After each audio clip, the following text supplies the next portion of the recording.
Umat Allah yang terkasih, kita sedang merayakan hari Minggu biasa yang ke-14 tahun A. Ketika kita mendengar tahun A dalam masa biasa, kita sudah mengenal bahwa bacaan yang akan kita dengar adalah dari Injil Matius. Kita hari ini sudah memasuki bab yang ke-11, artinya kita sudah mendengarkan ujangan Yesus yang kedua, yaitu ujangan misioner. Karena ujangan yang pertama kita kenal dengan khotbah di bukit. Maka dalam bab 10 sampai 12 kita akan mendengarkan ujangan-ujangan misioner, kemuridan, bahwa Yesus adalah utusan Bapanya, bahwa Yesus adalah gambaran wajah dari Bapanya, bahwa Yesus adalah jalan menuju Bapa. Lalu akan diperkenalkan juga untuk apa Yesus datang ke dunia, kepada siapa Dia akan datang, dan bagaimana tanggapan orang-orang yang mendengarkan pengajaran Yesus. Ini yang menarik. Bagaimana tanggapan orang-orang yang mendengarkan ajaran Yesus? Artinya kita pun termasuk di sana. Bagaimana reaksi kita? Bagaimana tanggapan kita? Misalnya Yohanes Pembaptis yang menyiapkan jalan bagi kedatangan Mesias, dia juga ragu. Dia mengutus muridnya ingin bertanya, apakah engkau yang harus kami tunggu ataukah kami harus menunggu yang lain? Sebuah keraguan. Banyak orang berbondong-bondong mencari Yesus dengan interest, dengan keyakinan, dengan kesenangan. Tetapi akhirnya apa?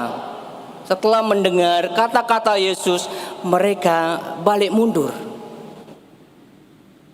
Kepada kota-kota yang di dekat danau, mereka melihat mujizat yang Yesus lakukan, tetapi mereka tidak membuka hati bagi pewartaan Yesus. Bahkan ahli-ahli Taurat, bahkan orang-orang Farisi menolaknya dengan terang-terangan. Lalu bagaimana dengan kita? Bagaimana dengan sikap kita? Bagaimana dengan reaksi kita? Melihat situasi yang demikian, apakah Yesus mengalami krisis? Tidak ada yang dengar, saya percuma. Kadang kita juga merasakan suatu sikap yang demikian. Apalagi saya sebagai pastor, sebagai imam, sebagai misionaris. 10 tahun di seminari, saya juga pernah mengalami masa krisis. Ketika berhadapan dengan anak-anak, mungkin bapak ibu di rumah yang punya anak khususnya, ketika anak-anak tidak mau mendengarkan, ketika anak-anak bandel, ketika rasanya perjuangan kita sia-sia, lihatlah Yesus. Lihatlah Yesus. Hanya orang-orang kecil, hanya orang-orang sederhana, hanya orang-orang terpinggirkan, hanya orang-orang yang tersingkir mau menerima ajarannya. Apakah Yesus mengalami krisis? Tidak. Dia malah bersyukur dalam doa. Apa katanya? Aku bersyukur kepadamu ya Bapa, Tuhan langit dan bumi, karena semua itu Engkau sembunyikan bagi orang bijak dan pandai, tetapi Engkau nyatakan kepada orang kecil. Ya Bapa, itulah yang berkenan kepadamu. Yesus tidak krisis. Ayat ini ingin menegaskan bahwa seperti yang dikatakan oleh Nabi Yesaya, Yesus datang kepada siapa? Kepada orang-orang yang tersingkirkan, kepada orang-orang yang tertindas. Yesus adalah Mesias yang diharapkan, tetapi bukan Mesias yang dibayangkan pada waktu itu. Itu menarik bagi kita. Jadi Yesus jelas misinya apa. Bukan apa yang kita bayangkan. Misinya adalah menampilkan wajah Bapa, menampilkan keberimanan yang baru dan benar, yang nanti akan disebut kuk yang enak dan bebannya ringan. Itu poin yang kedua, menarik dalam doanya. Bacaan Injil hari ini mempunyai tiga bagian yang penting. Yang pertama, Yesus bersyukur karena dia telah melakukan kehendak Bapanya. Apa kehendak Bapanya? Supaya Yesus mewartakan itu kerajaan Allah kepada orang-orang kecil sederhana, kepada domba-domba yang hilang. Merupakan tugas kita sebagai gereja, tugas kita sebagai keluarga, tugas kita sebagai pelayan Allah, memperhatikan mereka. Bukan memperhatikan keberhasilan kita, tetapi tetap pada jalannya memperhatikan kehendak Bapa. Bapa menginginkan, kata Yesus. Yang kedua, bahwa Yesus adalah jalan menuju Bapa. Dia mengundang kepada orang yang letih lesu dan berbeban berat. Mungkin kita juga dalam kehidupan keseharian kita, dalam pekerjaan, dalam keluarga, dengan anak-anak, dengan masalah yang kita hadapi, beban kita itu berat. Kadang kita mengeluh, kadang kita khawatir, kadang hampir kita tidak bisa berjalan, dalam arti kita tidak punya semangat. Tapi Yesus mengundang. Apa yang dimaksud dengan beban berat? Kalau kita melihat konteksnya, bahwa Allah Bapa memanggil Abraham untuk apa? Untuk membentuk suatu suku, suatu bangsa yang besar.